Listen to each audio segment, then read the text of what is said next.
Efésios, capítulo 4. Nós vamos ler do versículo 1 até o 3.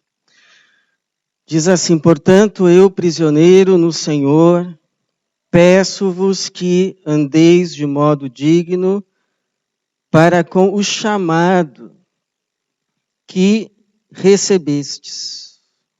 Andeis de modo digno para com o chamado que recebestes.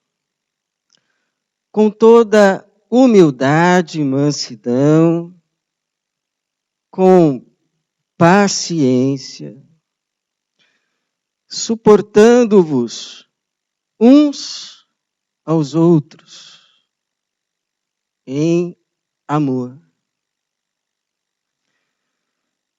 procurando cuidadosamente manter a unidade do Espírito no vínculo da paz. Da paz. Obrigado, Senhor, pela tua palavra. Pedimos que, mais uma vez, o teu Espírito fale conosco, com a tua igreja, para a tua glória, para a salvação, em nome de Jesus. Amém. Hoje é aquele tipo de pregação que a maioria das pessoas, quando ouve, preferia talvez não ouvir. Mas um dia eu li um texto a respeito da diferença entre o verdadeiro e o falso profeta. Eu decidi ser verdadeiro. O verdadeiro é aquele que, quando ouve, olha, não fale sobre isso, responde, a palavra que o Senhor me der, esta pregarei. Hoje você sabe que foi dia de eleições.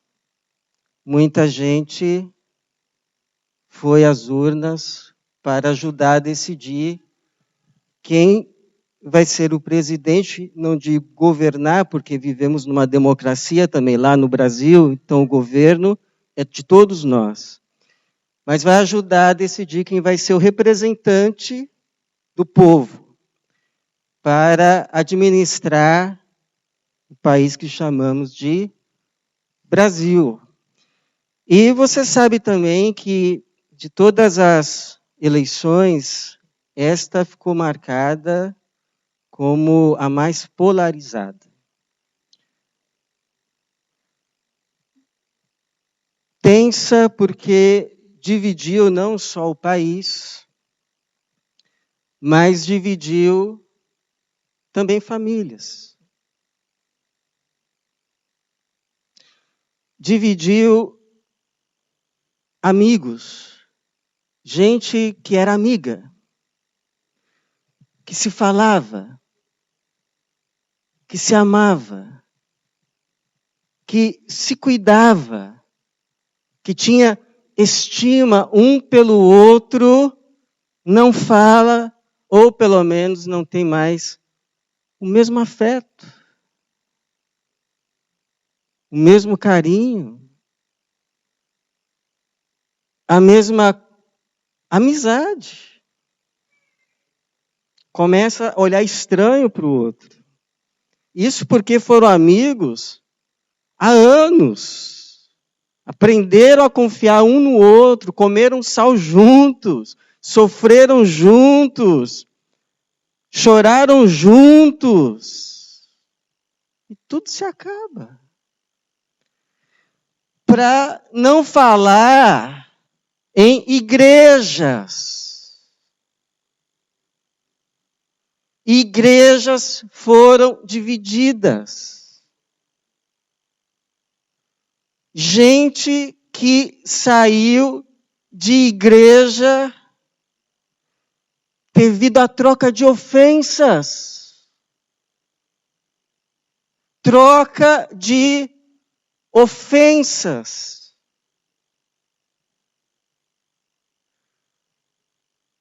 E aí, eu pergunto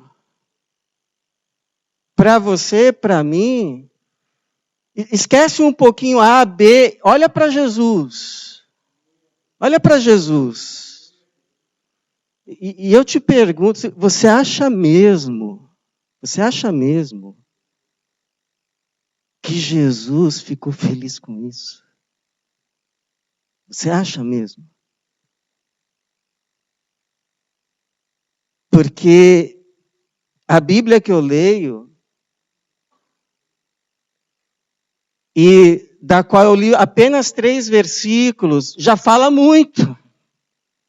Talvez pudéssemos apenas ler, fechar e ir para casa, porque já fala muito. O já quase velho apóstolo Paulo,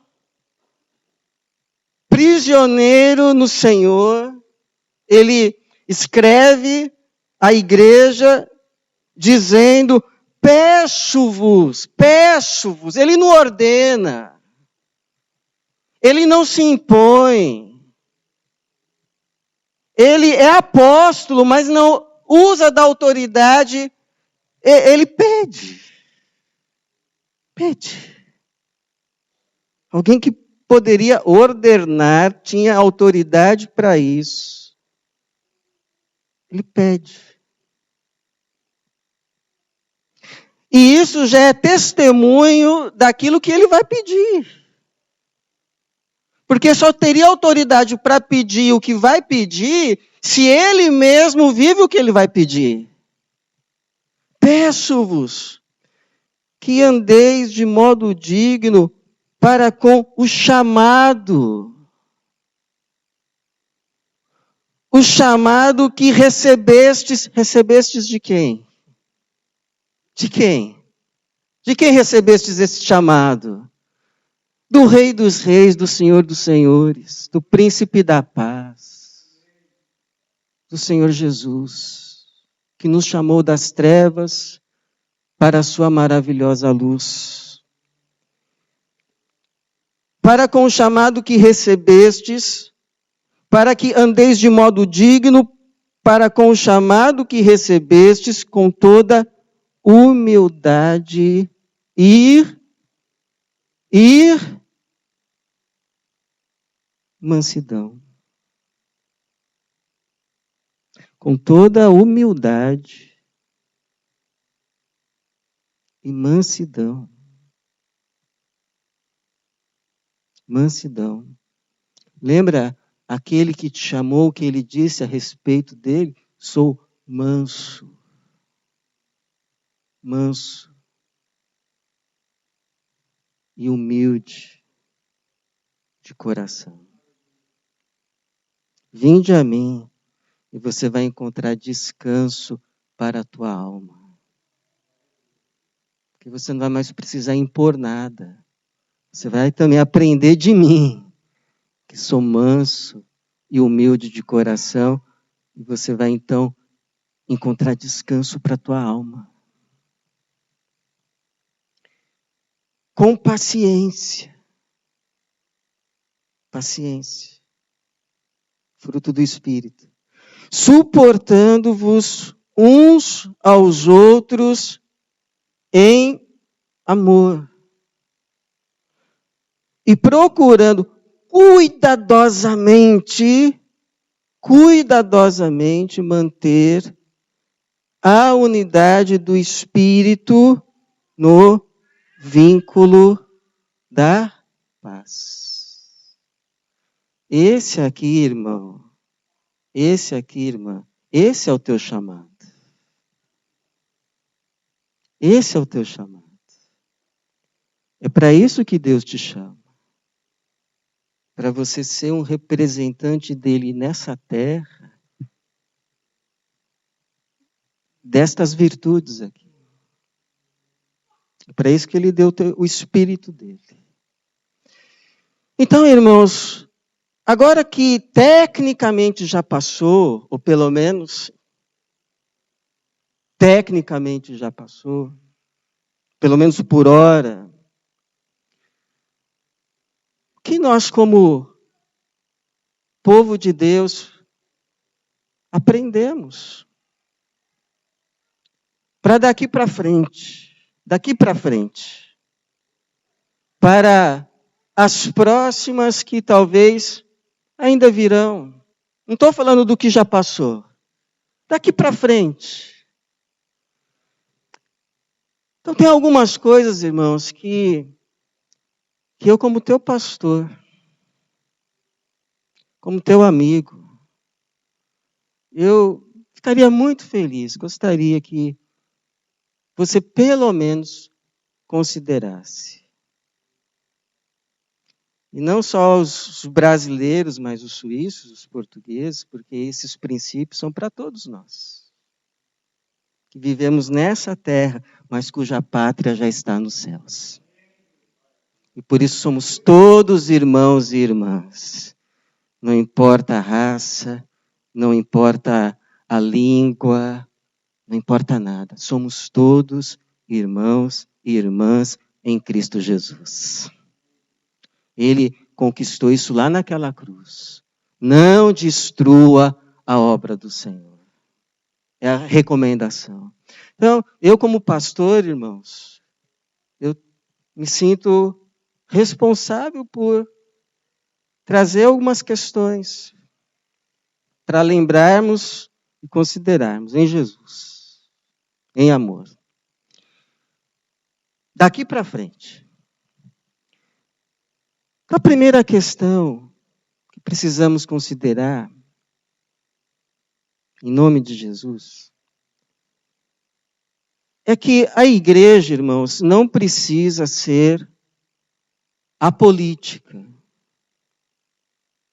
No sentido de não se interessar pelo bem comum da sociedade onde ela está. Pelo contrário, Jesus nos chamou para sermos o sal da terra, a luz do mundo, para trabalharmos para o bem da cidade onde estamos, como foi a divisa da nossa campanha de missões esse ano. Trabalhai para o bem da cidade, porque a prosperidade dela vai ser a sua. E se podemos, claro, trabalhar pela prosperidade da cidade onde estamos e também daquela onde não estamos, trabalhemos. Não era o caso lá do povo cativo, mas é uma possibilidade nossa, então nada mais que legítimo. Então, nesse sentido, a igreja não precisa e não deve ser apolítica, mas ela precisa ser apartidária. Porque você imagine eu como pastor, se eu tiver um partido, sabe o que vai acontecer? Eu vou deixar de ser profeta. E eu não quero deixar de ser profeta. Eu não quero. Seria a mesma coisa que um juiz de futebol torcer para um time. Como que ficaria isso? Qualquer coisa que ele fizesse, lógico. Claro que não foi pênalti, né, juizão? Então, irmãos, o profeta, ou a igreja profética, ela tem que se manter um pouco à distância. Porque não é uma questão de bonzinhos e mauzinhos. Não sou eu que digo isso, é a Bíblia que diz que todo ser humano, não importa quem seja, todo ser humano, ele é feito, ele é dúbio. Ele é feito ao mesmo tempo à imagem e semelhança de Deus e sofre os efeitos da queda. Então, porque ele é a imagem e semelhança de Deus, ele é capaz de virtudes. Todo ser humano é capaz de virtudes. Porque ele foi feito à imagem e semelhança de Deus. E por mais que o pecado tenha distorcido, a imagem de Deus continua ali. E é possível ver virtudes, inclusive em quem não é crente, porque a imagem de Deus está ali. Mas ele também, ao mesmo tempo, é caído e ele é capaz de coisas horríveis. Qualquer um. Qualquer um, inclusive eu e você. Todos pecaram e destituídos estão da glória de Deus e somos salvos unicamente pela graça de Jesus. Pelo seu sangue remidor. Por isso que ele foi para a cruz.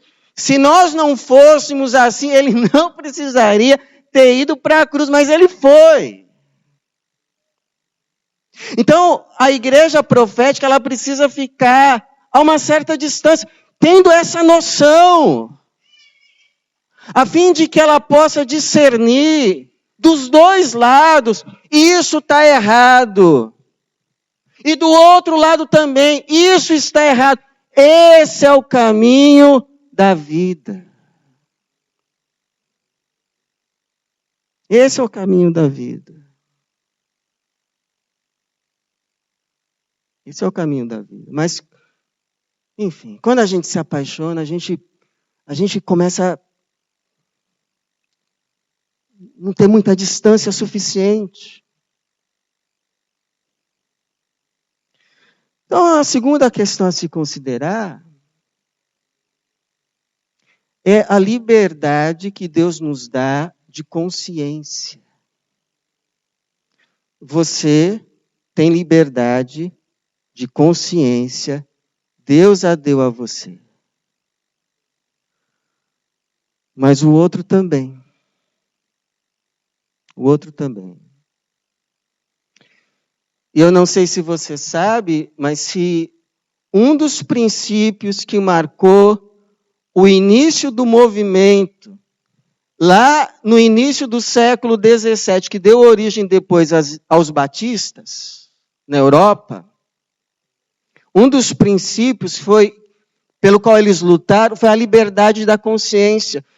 Porque o movimento começou lá na Inglaterra. Quando a Inglaterra se separa de Roma, e ela declara o anglicanismo a sua religião oficial. Então, a igreja anglicana passa a ser a igreja oficial da Inglaterra, numa reforma apenas parcial, porque a igreja continuou fundida com o Estado. E o Estado se achava no direito de ditar a religião das pessoas. Então, inglês tem que ser anglicano. Inglês tem que ser anglicano. Italiano tem que ser católico. E era esse o pensamento. Mas teve um grupo que disse que não. Não. Porque o indivíduo, segundo a palavra, é competente de forma suficiente para ouvir a palavra de Deus e aceitar essa palavra ou rejeitá-la.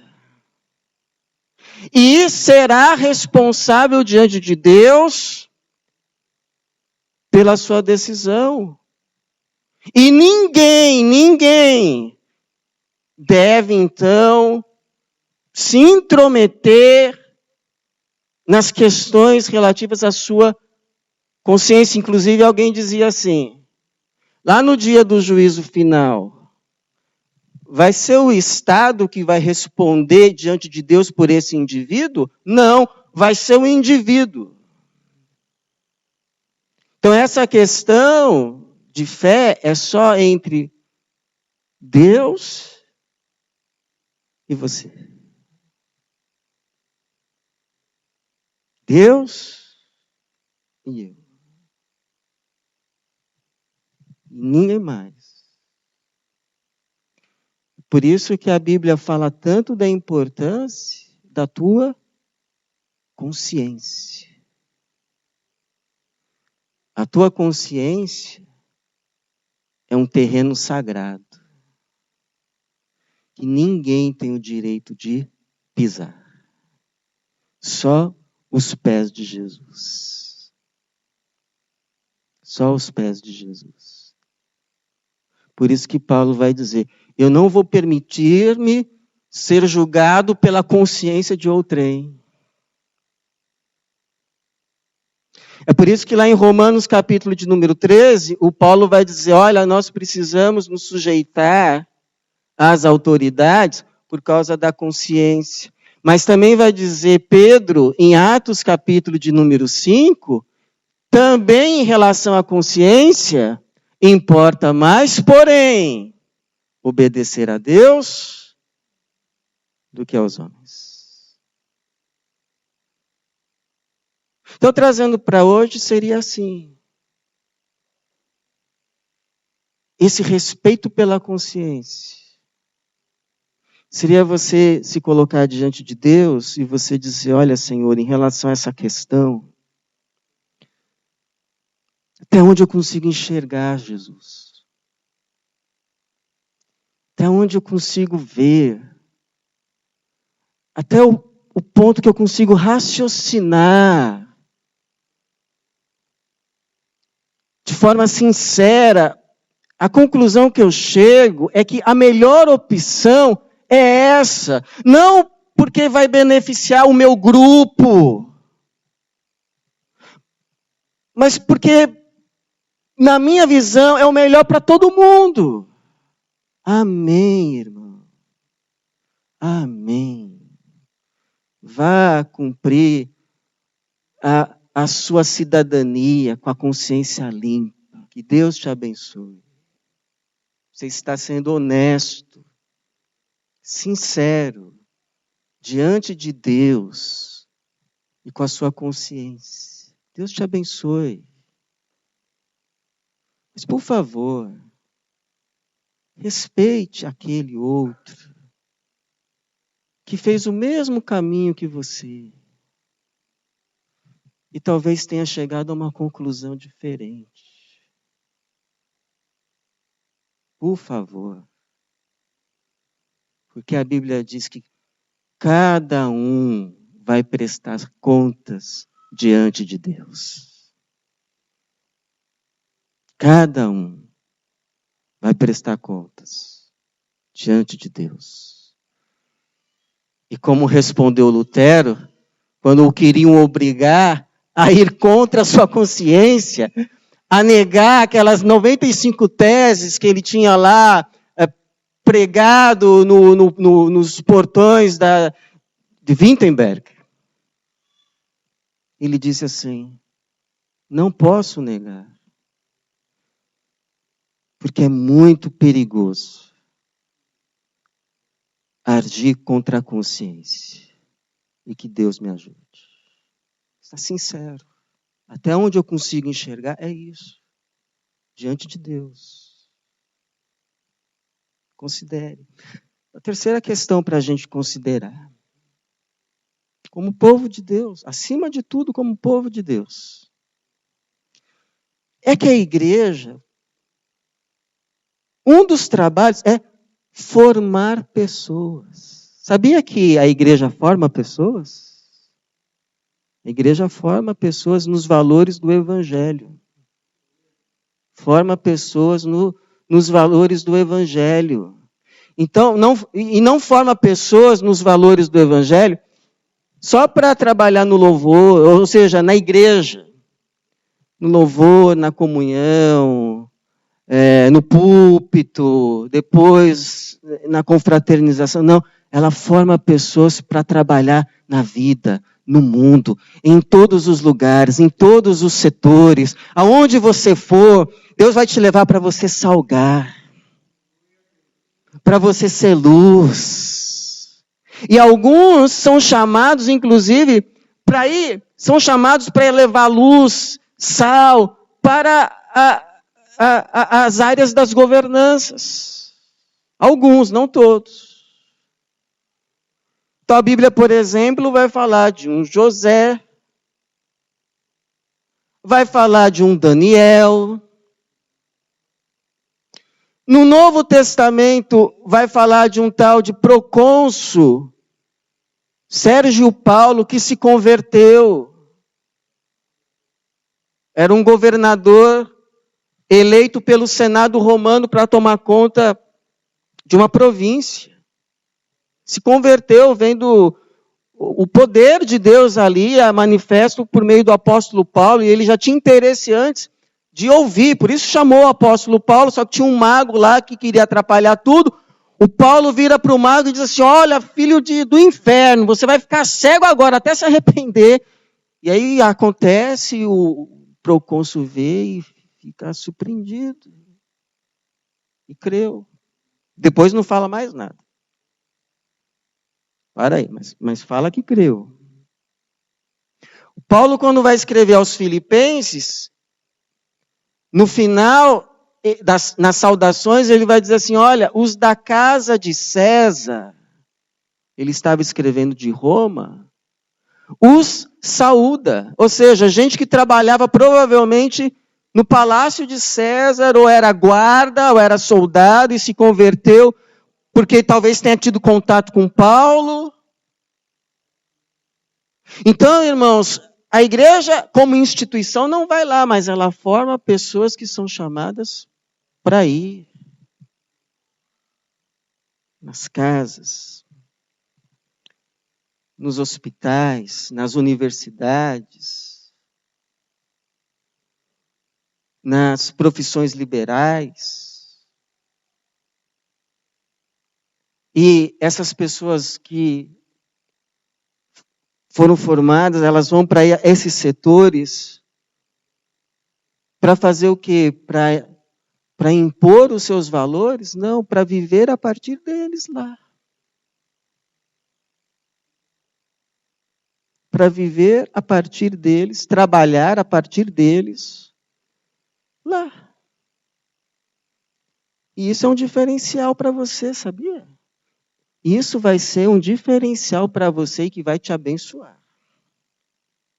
Você viver aonde Deus te envia, seja onde for, a partir dos valores pelos quais e nos quais você é formado no Evangelho. No Evangelho de Jesus. Porque, olha, isso faz toda a diferença. Você vai fazer a diferença. Vou te dar um exemplo. Hoje eu cheguei aqui, eu abri o bendito lá do portão automático, e nisso está vindo uma senhora lá com... Uma senhora aqui do asilo, né? Vindo lá com o carrinho dela, toda sorridente. Aí me pergunta se ela tem que fechar o portão. Eu falo, não, fecha sozinho. E ela saiu, passou pelo portão. E eu falei, mas... senhora, eu acho que a senhora não pode ir para a rua. Ela vira para mim, dó.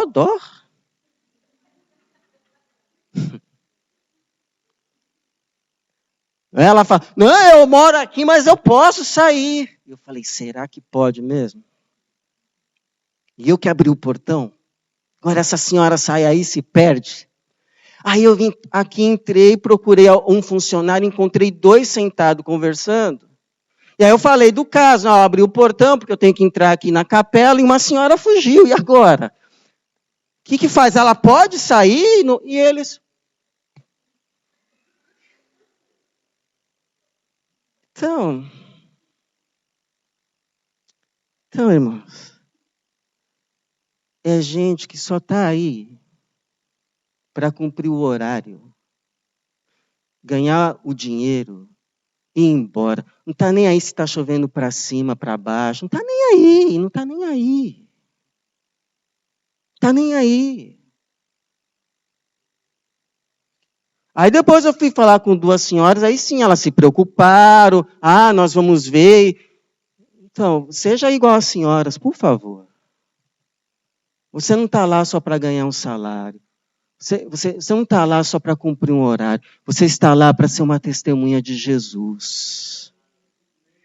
Levar amor, misericórdia, graça, ser uma pessoa correta, que se lembra do que Jesus falou, o servo que só faz aquilo que lhe manda é inútil. Você é diferente, você é de Jesus. Você leva os valores pelos quais você ouve, que é formado, e o Espírito Santo te convence para você fazer a diferença. Onde Deus te enviar, você é sal da terra, luz do mundo. Essa é a tua identidade em Cristo Jesus. Essa é a nossa identidade. Eu não sempre conto aqui aquele testemunho do rapaz crente que estava lá concorrendo a uma promoção com o outro. E aí perguntaram, você mente se a empresa precisar? E aí o outro disse que sim, e o crente disse que não. E quem ganhou a promoção, nesse caso, foi o irmão. E depois disse, porque nós precisamos de gente honesta nessa função. Vós sois o sal da terra. Você é diferente. Vós sois a luz do mundo. Louvado seja o Senhor. E por fim, irmãos, a nossa fé, a nossa esperança de salvação completa, de redenção de todas as coisas, do céu e da terra e de tudo o que neles há, está em Cristo Jesus. A nossa esperança se chama Jesus. Ele é o príncipe da paz. Ele que vai trazer o reino de paz e de justiça. Jesus. E somente Jesus. Então é por isso, irmãos, que nós fizemos a nossa campanha de missões. Porque nós fomos feitos povo dele. Nós somos cidadãos do céu, mas ainda estamos na terra. E por isso somos responsáveis diante de Deus por ela. Trazermos sal, trazermos luz. Trazermos Jesus. Jesus aparecer. Jesus aparecer. As pessoas olharem e falar, puxa, eu tinha certeza que foi Jesus que passou por aqui hoje. E foi você. Ou melhor, Jesus por meio de você. Por isso que a gente fez a nossa campanha. Porque a gente sabe que o maior bem que a igreja pode fazer para esse mundo, para essa terra, é fazer conhecido o Evangelho de Cristo. Porque nenhuma agência dessa terra pode fazer isso. Só a igreja. Somente nós. Só nós. Igreja de Jesus. É por isso que a gente fez a nossa campanha. Para o reino de Deus aparecer. Lá entre os ribeirinhos. Lá onde ninguém se lembra. O reino de Deus aparece lá. O reino de Deus aparece lá na África. O reino de Deus aparece aqui na Suíça. A partir de 2 novas igrejas para a glória de Jesus. Até que se cumpra o que está lá em Apocalipse 5, 9 a 10, 12 a 13. Tu és digno de tomar o livro e de abrir seus selos, porque foste morto. E com o teu sangue compraste para Deus homens de toda tribo, língua, povo e nação, e os constituístes reino e sacerdotes. Nós somos povo de Deus, reino e sacerdotes dele. É pouco? O que Jesus fez por nós? Na cruz? Para o nosso Deus, e assim reinarão na terra. O cordeiro que foi morto é digno de receber o poder, a riqueza, a sabedoria, a força, a honra, a glória e o louvor. Ao que está sentado no trono e ao cordeiro, sejam o louvor, a honra, a glória e o domínio pelos séculos dos séculos. E que assim seja. Que Deus sempre nos abençoe até que Ele venha. Amém, Jesus. Amém.